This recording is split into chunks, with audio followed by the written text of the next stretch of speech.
Arangkada na nga ang PBA Governors Cup ngayong linggo na, August 18. At nagpa-press conference na nga ang mga team governors ng PBA. Ayon nga mismo kay Commissioner Willie Marshall, meron daw sa susunod na konferensya, which is ang Commissioners Cup, magkakaroon ng visiting team. At mas mabigat daw itong team na ito, mas malakas kaysa sa Bay Area Dragons. Ito nga yung Hong Kong Eastern na kung saan nakapaglaro na ito sa Asian Basketball League or ABL, na kung saan doon nga naglaro itong si Christian Standhardinger bilang heritage import. Kaya napakalakas daw ng Hong Kong Eastern na ito. Huli nitong liga na pinaglaruan, which is ang CBA or Chinese Basketball Association, na kung saan 3 player nga ng Bay Area Dragons ay nasa lineup daw nitong Hong Kong Eastern. Kaya kaabang-abang at nai-excite na ang mga PBA fans, kahit na nga si Boss Al Francis Chua at si Commissioner Willie Marshall sa susunod na konferensya, which is ang second conference na Commissioners Cup.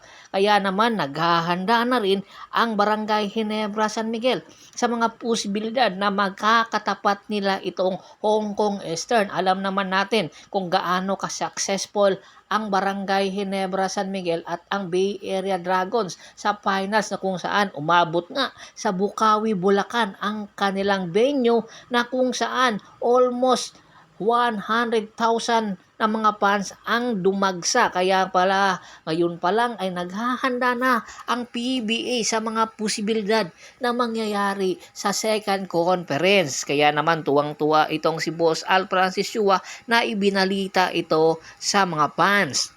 At take note, since 49 season na nga ng PBA, mayroon daw good news din ang mga fans, dahil meron palang ticket na nagkakahalaga ng 49 pesos lang, na kung saan makakapanood na kayo ng mga PBA games. Kaya asahan nyo na mas marami pa ang sorpresa na darating sa PBA, especially sa Barangay Ginebra San Miguel, na kung saan maglalaro na nga muli itong si Justin Brownlee, dahil nga matapos itong masuspindi ng ilang buwan ay tuluyan ng pinakawalan at binigyan na ng pagkakataon na makapaglaro ito muli sa PBA. Kaya maraming mga fans ang excited kung ano ang kayang dalhin nitong si Justin Brownlee matapos nga makakuha ito ng kampyonato sa Indonesian Basketball League sa koponan na Pelita Jaya. Pati si Coach Tim Code excited na rin sa bagong mukha ng Barangay Ginebra San Miguel pagkatapos kanilang pakawalan itong si Christian Standhardinger.